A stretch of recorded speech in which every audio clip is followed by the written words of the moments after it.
Täna loen oma palverännu raamatust ühe mõtiskluse ja olen pealkirjastanud selle nii unenägudest ja rahvaluulest.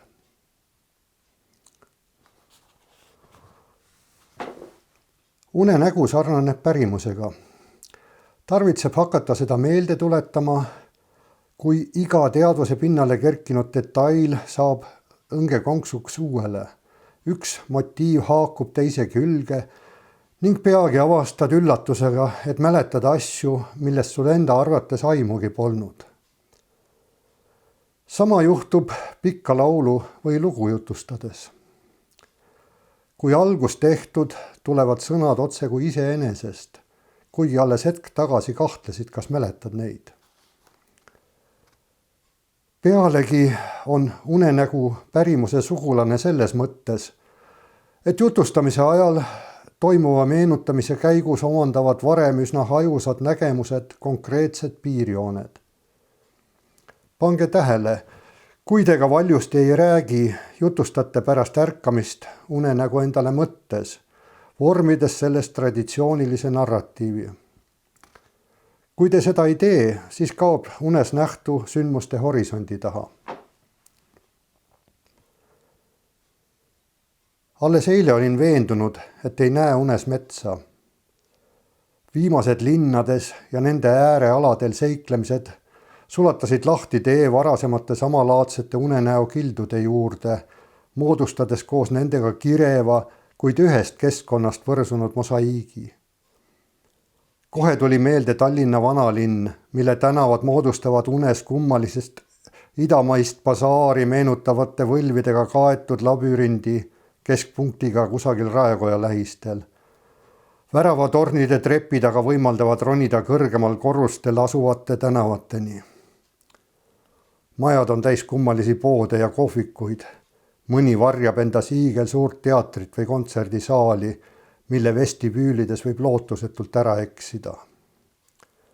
Toompea taga on veel üks küngas, kust saab kindluse müüridele peaaegu ülalt alla vaadata. Ja need võõrad linnad, näiteks unenägude Norilsk, kus on alati teatud hiigel suur hotell, mille ähmased tuled valgustavad lumist väljakut, tänavail aga roomavad jäätunud akendega bussid. Kuigi ma pole seal tegelikult talvel olnudki. Ja Budapest, kus otsin unes taga mingit kindlat kaubamaja, kuid ei leia, vaid sammun juugendlike majadega ääristatud laiadel tänavatel seni, kuni väsin. Just praegu haakus nende unenäo kildude külge nägemus Tallinna, Pärnu maantee ja Liivalaia ristmiku kandist, mis unes on väheste majadega, kuid üks neist just see 2-korruseline puumaja, kus elasin lapsepõlves. Olen unes isegi selle maja sees käinud ja imestanud, kui hästi see on ära remonditud. Kuigi maja asus tegelikult tükk maad Liivalaiat pidi edasi ja lõhuti maha juba tänava laiendamise esimese etapi ajal. Või kummaline haigla, kus ma miskipärast laman. Selle lõputud trepid ja hargnevad koridorid. Kõik need majad, kus ma pole kunagi elanud ja tänavad, mida mööda ma pole ilmsi kõndinud. Pikad rongisõidud Siberi avarustes, kummaliselt nihestatud külad, palkmajade ja poriste mitte kuhugi viivate teedega. Rõivaste või aparatuuri kaotsi minek, korduvad lendudele hilinemised. Äsja meenus üks konkreetsem nägemus. Kõrge kuid lagunev teetamm, pori, suured augud. Hakkan ühest külast minema ja pean jõudma teise. Tean, et suuremalt teelt tuleb pöörata vasakule.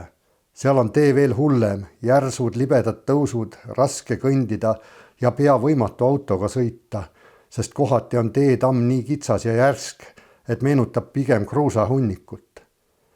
Siis soisem koht, mustad puutüükad 2 pool veest kerkimas. Pärast muutub tee paremaks, aga enne küla vana vesiveski juures tuleb veel kord järsult vasakule keerata. Siis oled päral, kõnnid sirgeid, kuid poriseid küla tänavaid mööda. Tared nagu tared ikka, aga kõrval ehitised suured ja kummalised. Otsid kedagi, kuid ei leia. teine mälupilt. Miskipärast elan Pihlakal. Maja rehepoolne osa on üsna lagunenud, õlgedest katusauklik. Üldse paistavad rehealune ja laud kambri suhtes täis nurga all. Kambrid ise on suuremad ja neid on 2 asemel 4, kõik möbleeritud, voodid padjakuhjadega, uste ees eesriided. Käin ringiratast toast tuppa, aga kedagi pole.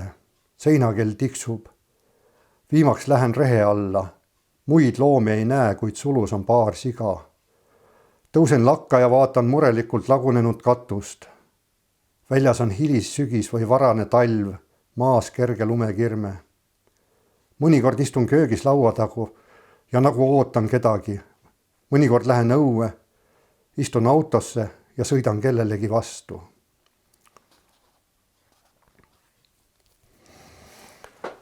Üks pseudomälestus kutsub esile teise. Teadvuses toimub otse kui mingi ahelreaktsioon. Eile ei jõudnud ma metsani, aga täna öösel tuli äkki meelde, et mõnikord olen unes ka metsa näinud. Täpsemalt öeldes pole oluline mitte mets ise, vaid tee, mis sinna suundub. Päike paistab, puude lehed helendavad, rada on kitsas, rohtu kasvanud. Selle kõrval alati vasemal voolab jõgi või oja, mis on metsast olulisem. Vesi liigub vaevu märgatavalt üle kivide, voolu reedavad rohelised vesikasvud, mis kergelt liiguvad. Kusagil on koolme koht. Alati pööran teelt ära ja ületan selle kaudu jõe ning jõuan välja avarale lagendikule, kus mõnikord ööbin telgis, mõnikord aga elan väikeses majakeses. Oluline on lagendik ise, mõnikord ka järv selle taga, majagi tundub tähtis, aga mets mitte. See on ainult taustaks. Samuti on mets fooniks unenägudele, kus kõnnin korrapärase asetusega tiikide kaldal. Kusagil on vist häärber, mis pole oluline, sest peamised on tiigid koos neid ühendavate kanalitega ning kallastel pargipuude all kulgevad rajad. Vist on seal ka mõni lehtla. Tean, et veekogude süsteem lõpeb lüüsiga, mille taga kukub kosk metsikusse maastikku. Olen seal mõnel korral käinud ja vaadanud metsa kaduvat kiirevoolulist jõge. Veel olen näinud kummalisi unenägusid lodja või suurema paadiga Peterburi sõitmisest. Tartust saab sinna lüüsidega varustatud kanaleid mööda, vahepeal veidi ka Peipsil liikudes.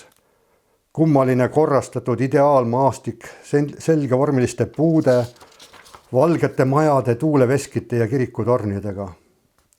Ometi pole ma ilmsi ühtki sellist kanalit mööda sõitnud. Mererand, see on tavaliselt kõrgete düünidel kasvava hõreda lõikeheinaga ja sopiline, miskipärast alati ülerahvastatud. Otsin rahulikumat kohta ja leian selle ühe kaugemal ulatuva neemeluidete tagant. Vesi on soe, ujumiseks tuleb veidi kaldast eemale sumada. Mitte iga kord ei anna unenägude detailid ennast kätte. Soodsaima aeg nende püüdmiseks tundub olevat üsna varsti pärast ärkamist. Kui on kindel teadmine, et nägid just midagi unes. Kui siis õnnestub see miski konkretiseerida, võib sellega hakata haakuma teisi ka ammu nähtud unenägude osi. Hargnevate unenägude aed, milles kõndides võib reaalsuse unustada ja jõuda viimaks üsna ootamatusse paika. Ent selline uitamine ei aita tavaliselt kaasa viimase unenäo looks vormimisele. Püüdes haarata üha uusi ja uusi ahvatlevaid vilju, pudenib enamik neist viimaks käest. Algpunkti tagasi jõudes avastad, et oled viimase unenäo detailid kaotanud assotsiatsioonide tihnikusse, mis nüüd, kui oled sellest väljas, moodustab ühtlase läbitungimatu seina. Värske kogemus. Varahommikul rääkisin poolunes mehega, kelle nägu oli tuttav, kuid ma ei suutnud otsustada, kas tegemist on kunagise kolleegiga X või Y. Kui seda taipasin, märkasin, et nägu oli kui süntees mõlemast näost. Isegi mootorratturi kiiver, mis oleks võinud saada otsustavaks atribuudiks, kuulus tegelikus elus mingil perioodil mõlema juurde. Olin kimbatuses ja ennäe, mu vestluspartner reageeris sellele, võttes kiivri peast. Kuigi ta nägu oli ikka segades sajavalt indifferentne, veendusin nüüd, et tegemist on Y-ga. Või selline unenägu, mis ei haaku millegagi. Mustamäe 2-toaline korter, laman voodis või diivanil. Suure osa toast aga täidab karu. Ta on sõbralik ja püüab oma koonu minu vastu nühkida. Aga ma kardan natuke, sest mine metslooma tea. Lükkan ta pea ettevaatlikult kõrvale ja lähen teise väiksemasse tuppa. Laman seal. Varsti kostab esikust küünteklõbinat. Karu tuleb mulle järele ja paneb oma raske pea mu rinnale. Siis kuulen, et esikus liigub veel keegi.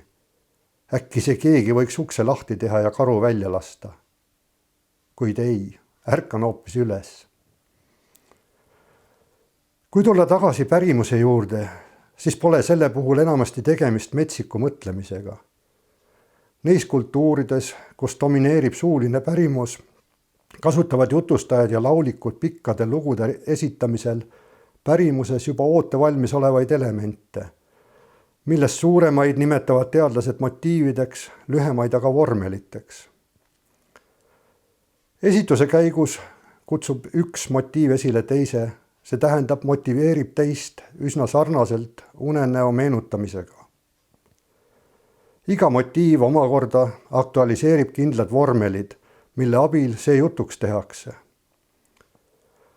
Meie regilaul sisaldab palju selliseid üsna vabalt kombineeritavaid elemente, mille edukaks liitmiseks oleks vaja nii-öelda kriitilist massi, mis ahelreaktsiooni esile kutsuks. Tänapäeval pole me üldjuhul varustatud vastava hulga pärimuslike ehituskividega. Pealegi oleme harjunud informatsiooni teadlikult ammutama väljast, mitte enese seest, mistõttu kiirustame vajaduse korral arhiivi tekstide manu või haarame riiulist sobiva teksti kogumiku. Küsimus pole mu arvates perifeerses või tsentristlikus mõtlemises, vaid selles, mis laadi teadmisi oleme elu jooksul kogunud. Isegi surm ei võta sealt, kus pole midagi võtta. Perifeersest mõtlemisest rääkimata.